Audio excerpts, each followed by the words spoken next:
Let me begin this session by quoting Hans J. Morgenthau. Morgenthau ರವರು ಒಂದ್ ಕಡೆ ಹೇಳ್ತಾರೆ, power is the most important factor in international relations. ಅಂತಾರಾಷ್ಟ್ರೀಯ ಸಂಬಂಧಗಳಲ್ಲಿ ಬಹುಮುಖ್ಯವಾಗಿರುವಂಥದ್ದು ಶಕ್ತಿ ಮತ್ತು ಸಾಮರ್ಥ್ಯ. ಈಗಾಗಲೇ ಅಂತಾರಾಷ್ಟ್ರೀಯ ಸಂಬಂಧಗಳು ಅಂತ ಅಂದ್ರೆ ಏನು ಅಂತ ನೀವು ಈಗಾಗಲೇ ತಿಳ್ಕೊಂಡಿದ್ದೀರಾ. We know that international relations is nothing but relations between states. ಹಲವಾರು ಗಣ್ಯ ವ್ಯಕ್ತಿಗಳು ಕೂಡ ನಾನಾ ರೀತಿಯಾಗಿರುವಂತಹ ವ್ಯಾಖ್ಯಾನನ ಈಗಾಗಲೇ ಕೊಟ್ಟಿದ್ದಾರೆ. ನೀವು ಕೂಡ ಲಾಸ್ಟ್ ಸೆಷನ್ ಅಲ್ಲಿ ತಿಳ್ಕೊಂಡಿದ್ದೀರಾ. In this session, let us go deeply in understanding few other tenets of international politics, such as the scope. ಈ ಒಂದು ಸೆಷನ್ನಿನ ಮುಖ್ಯ ಉದ್ದೇಶ ಅಂತಾರಾಷ್ಟ್ರೀಯ ಸಂಬಂಧದ ವ್ಯಾಪ್ತಿ ಬಗ್ಗೆ ತಿಳ್ಕೊಳ್ಳಿಕ್ಕೆ ಪ್ರಯತ್ನ ಪಡೋಣ. What do we study basically in international relations?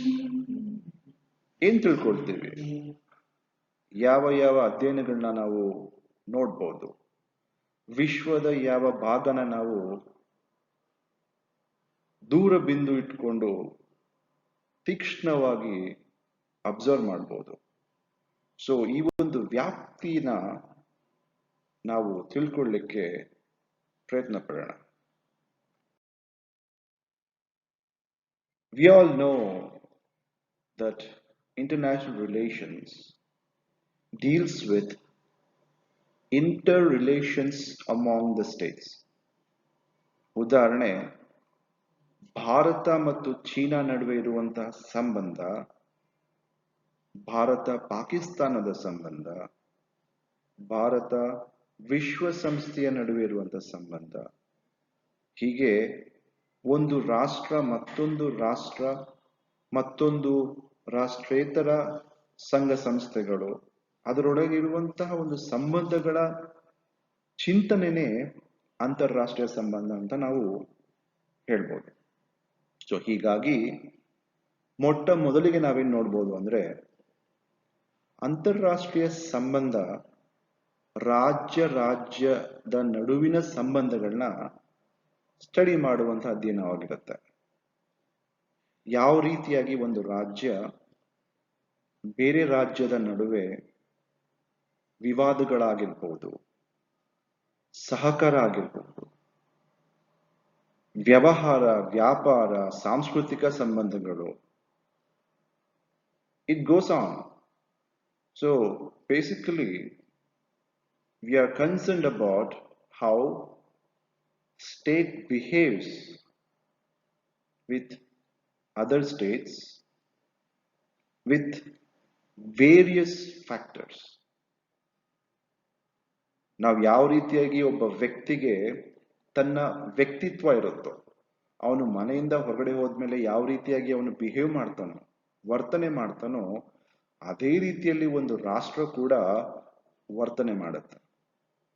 ನಾವು ಮನೆ ಒಳಗಿರುವಂತ ಸಮಯದಲ್ಲಿ ಪೋಷಕರ ಜೊತೆ, ನಮ್ಮ ಅಣ್ಣ ತಮ್ಮ ಅಥವಾ ಅಕ್ಕ ತಂಗಿರ ಜೊತೆ ಇರುವಂತ ಸಂಬಂಧಗಳೇ ಬೇರೆ. ಹೊರಗಡೆ ಹೋಗಿ ನಾವು ವ್ಯಾಪಾರ ಮಾಡುವಂತ ಸಮಯದಲ್ಲಿ ಒಂದು ಅಂಗಡಿಗೆ ಹೋದಾಗ ಅಲ್ಲಿರುವಂತ ಅಂಗಡಿಯ ಒಂದು ಮಾಲೀಕನ ನಡುವೆ ಇರುವಂತ ಒಂದು ವ್ಯವಹಾರಗಳ ಒಂದು ಸಂಬಂಧನೇ ಬೇರೆ. ಸೊ ಅದೇ ರೀತಿಯಲ್ಲಿ ರಾಷ್ಟ್ರಗಳು ಕೂಡ ಹೊರಗಡೆ ಇರುವಂತ ದೇಶಗಳ ಜೊತೆ ವ್ಯವಹಾರ ಮಾಡುವಂತ ಸಮಯದಲ್ಲಿ, ಬೇರೆ ಯಾವುದೋ ರೀತಿಯಾಗಿರುವಂತಹ ಸಂಬಂಧಗಳನ್ನ ಬೆಳೆಸುವಂತ ಸಮಯದಲ್ಲಿ ವಿವಿಧ ರೀತಿಯಲ್ಲಿ ಸಂಬಂಧಗಳನ್ನ ಬೆಳೆಸ್ಕೊಂಡು ಹೋಗುತ್ತೆ. ಸೊ ಹೀಗಾಗಿ ನಾವು ಮೊಟ್ಟ ಮೊದಲಿಗೆ ನಾವೇನ್ ನೋಡ್ಬೇಕು ಅಂದ್ರೆ, ಒಂದು ರಾಷ್ಟ್ರ ಮತ್ತೊಂದು ರಾಷ್ಟ್ರದ ಜೊತೆ ಸಂಬಂಧವನ್ನು ಬೆಳೆಸುವಂಥದ್ದು ಅಂತಾರಾಷ್ಟ್ರೀಯ ಸಂಬಂಧಗಳ ವ್ಯಾಪ್ತಿ ಒಳಗೆ ಬರುವಂತ ವಿಷಯ. The second most important factor that we study and try to understand is Rashtriya Asakti, the national interest. ಏನಿದು ರಾಷ್ಟ್ರೀಯ ಇಚ್ಛೆ ಅಥವಾ ರಾಷ್ಟ್ರೀಯ ಆಸಕ್ತಿ ಅಂದ್ರೆ? What do we understand by national interest? ಅಂತಾರಾಷ್ಟ್ರೀಯ ಸಂಬಂಧಗಳ ವ್ಯಾಪ್ತಿಯಲ್ಲಿ ಇದು ಯಾಕೆ ಸೇರ್ಕೊಳ್ಳುತ್ತೆ? ನೋಡಿ, ರಾಷ್ಟ್ರ ಏನೇ ಮಾಡ್ಬೇಕಂದ್ರೂ ಕೂಡ ಅದರದೇ ಆಗಿರುವಂತ ಒಂದು ಆಸಕ್ತಿನ ಹೊಂದಿರುತ್ತೆ.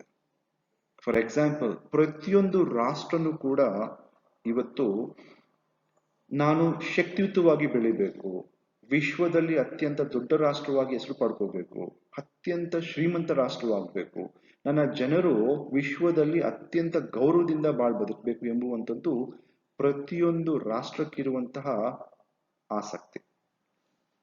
Every state, every nation has its own desire.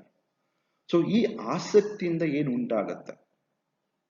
Example, 1900 ನೀವು ನೋಡಿದ್ದೀರಾ, ಜರ್ಮನಿ ಪೋಲೆಂಡ್ ಅಟ್ಯಾಕ್ ಮಾಡಿತು. ಅದಾದ ನಂತರ ಬ್ರಿಟನ್, ಪಕ್ಕದಲ್ಲಿರುವಂತ ಫ್ರಾನ್ಸ್, ಕೆಳಗಿರುವಂತ ಇಟಲಿ, ಆ ಕಡೆ ಇರುವಂತ ಆಸ್ಟ್ರಿಯಾ, ಹಂಗೇರಿ, ಆಮೇಲೆ ಸೋವಿಯತ್ ಯೂನಿಯನ್, ಅಮೆರಿಕ ಎಲ್ಲವನ್ನು ಕೂಡ ಸೇರಿಸ್ಕೊಂಡು ಇಡೀ ಯುರೋಪ್ನ ಕಂಟ್ರೋಲ್ ಮಾಡುವಂತ ಒಂದು ಶಕ್ತಿನ ಹೊಂದಬೇಕು ಅಂತ ಜರ್ಮನಿ ಪಣ ತೊಟ್ಟುತ್ತೆ. ಮೊಟ್ಟ ಮೊದಲ ಬಾರಿಗಲ್ಲ, ಅದಕ್ಕಿಂತ ಒಂದು 200 ವರ್ಷ ಹಿಂದೆ ಹೋಗಿ ನೆಪೋಲಿಯನ್ ಕೂಡ, ಫ್ರಾನ್ಸಿನ ಸರ್ವಾಧಿಕಾರಿಯಾಗಿರುವಂತ ನೆಪೋಲಿಯನ್ ಕೂಡ ಅದೇ ರೀತಿಯಾಗಿರುವಂತಹ ಆಸಕ್ತಿ ಹೊಂದಿದ್ದ. 2000 ವರ್ಷಗಳ ಹಿಂದೆ ಅಲೆಕ್ಸಾಂಡರ್ ಕೂಡ ತನ್ನ ರಾಜ್ಯ ಅಥವಾ ತನ್ನ ರಾಷ್ಟ್ರ ಅಥವಾ ತಾನು ವಿಶ್ವದ ದೊಡ್ಡ ಸರ್ವಾಧಿಕಾರಿಯಾಗಬೇಕು ಅಂತ ಆಸೆ ಪಟ್ಕೊಂಡಿದ್ದ. ಸೊ ಹೀಗೆ ರಾಷ್ಟ್ರದ ಹಿತಾಸಕ್ತಿಗಳು, ಆಸಕ್ತಿಗಳು ಕೂಡ ಅಂತಾರಾಷ್ಟ್ರೀಯ ಸಂಬಂಧದ ವ್ಯಾಪ್ತಿಯಾಗಿ ಕಾಣಿಸ್ಕೊಳ್ಳುತ್ತೆ. ನೆಕ್ಸ್ಟ್, ಮತ್ತೊಂದು ವೆರಿ ಇಂಪಾರ್ಟೆಂಟ್ ವಿಷಯ ಏನು ಅಂದ್ರೆ ವಿದೇಶಾಂಗ ನೀತಿ. ವಿದೇಶಾಂಗ ನೀತಿ ಅಂದ್ರೆ ಏನು?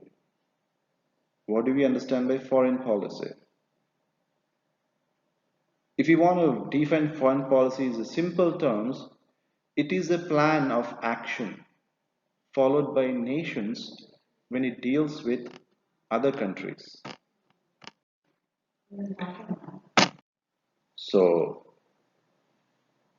ವಿದೇಶಾಂಗ ನೀತಿ ಅಂದ್ರೆ ಒಂದು ರಾಷ್ಟ್ರ ಬೇರೆ ರಾಷ್ಟ್ರಗಳ ಜೊತೆ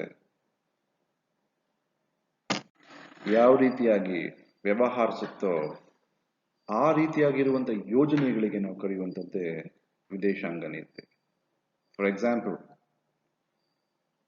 ಪಾಕಿಸ್ತಾನದ ಜೊತೆ ನಾವು ಯಾವುದೇ ರೀತಿಯಾಗಿರುವಂತಹ ಸಂಬಂಧಗಳನ್ನ ಹೊಂದಬೇಕು ಅಂತ ಹೇಳಿದ್ರೆ ನಾವು ಒಂದು ಕಂಡೀಷನ್ ಹಾಕ್ತೀವಿ ಅವರಿಗೆ, ಆತಂಕವಾದದಿಂದ ನೀವು ದೂರ ಇರಿ.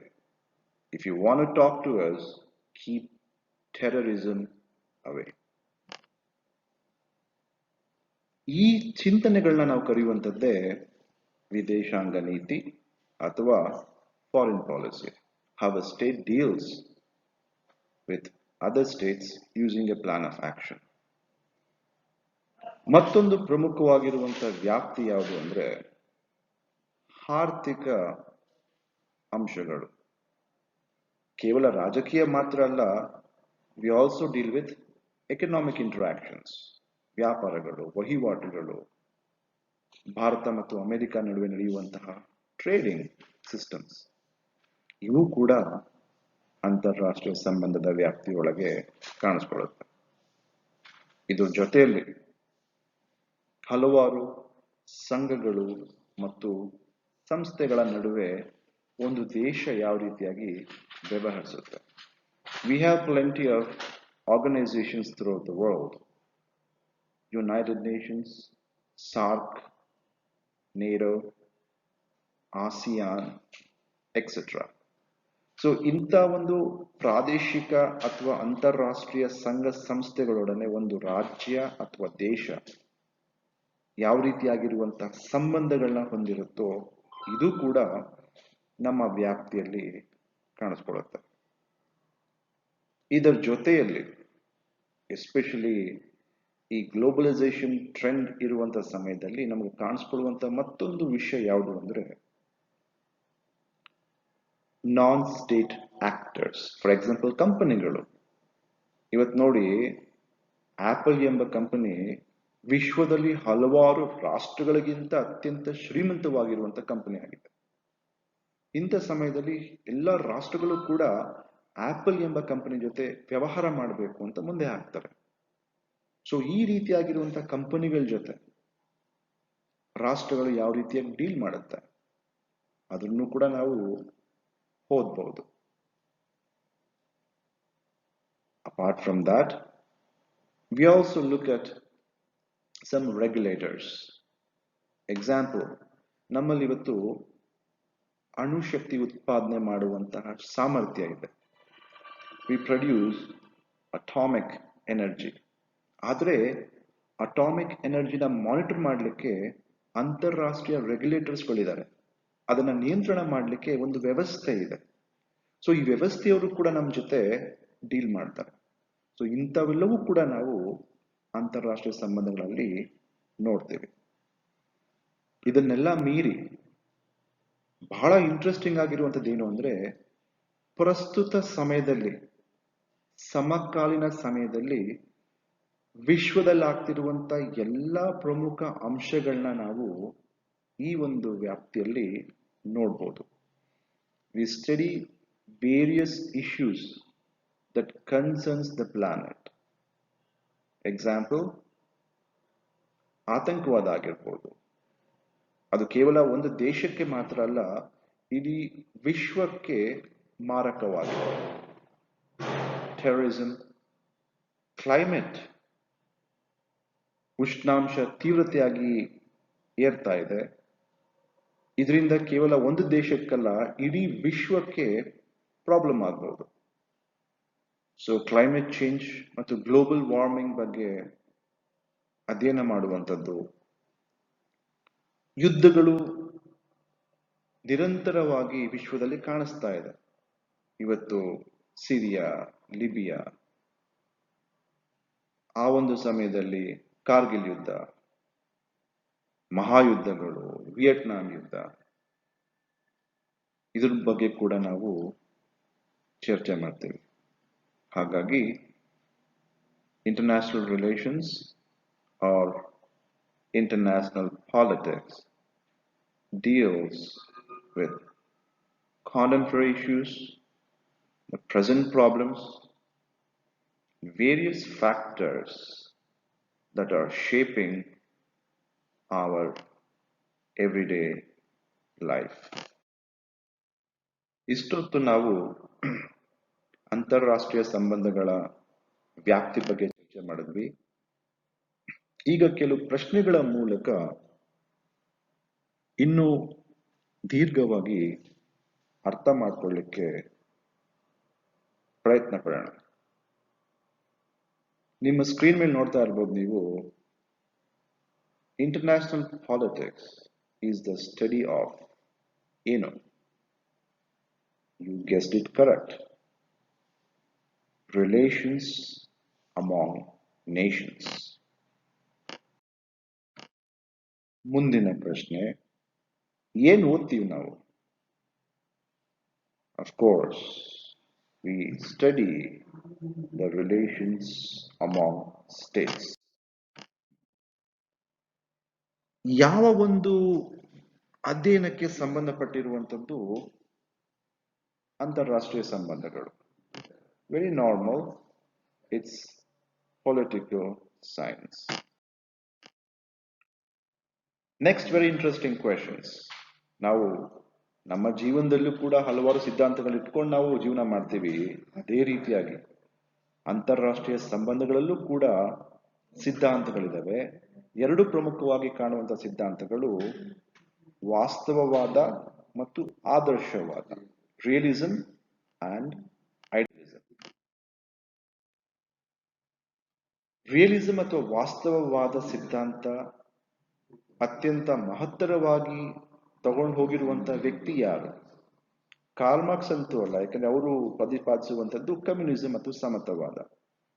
ಹಾಬರ್ಟ್ ವುಡ್ರೋ ವಿಲ್ಸನ್ 14 ಪಾಯಿಂಟ್ಸ್ ಕೊಟ್ಟು 1919ರಲ್ಲಿ ಲೀಗ್ ಆಫ್ ನೇಷನ್ ಆರಂಭ ಮಾಡಿದವರೇ ವುಡ್ರೋ ವಿಲ್ಸನ್ ಅವರು. ಸೊ ಹಾಗಾಗಿ ಅವರು ಆದರ್ಶವಾದಿಗಳು.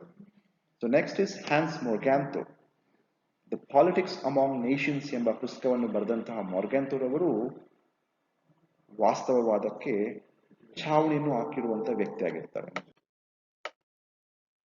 ಸೊ ಈಗಾಗಲೇ ಹೇಳಿದೀವಿ, Woodrow Wilson is a person associated with idealism ಅಥವಾ ಆದರ್ಶವಾದ. ಕೊನೆಯದಾಗಿ ನಾವು ನೋಡ್ಬೋದು, ಅಂತಾರಾಷ್ಟ್ರೀಯ ಸಂಬಂಧಗಳು ಅತ್ಯಂತ ಪೌರಾಣಿಕವಾಗಿರುವಂತ ವಿಷಯನ ಅಥವಾ ಹೊಸದಾಗಿ ಬಂದಿರುವಂತ ವಿಷಯನ? Yes, it is very new. Idealism primary believes in, ಆದರ್ಶವಾದ ಯಾವುದನ್ನ ನಂಬುತ್ತೆ? ವಾರ್ ಮತ್ತು ಕಾನ್ಫ್ಲಿಕ್ಟ್ ಅಂತೂ ಅಲ್ಲ, ಕೋಲ್ಡ್ ವಾರು ಅಲ್ಲ. ಇಟ್ ಈಸ್ ವ್ಯಾಪಾರ ಮತ್ತು ಸಹಕಾರ, ಟ್ರೇಡ್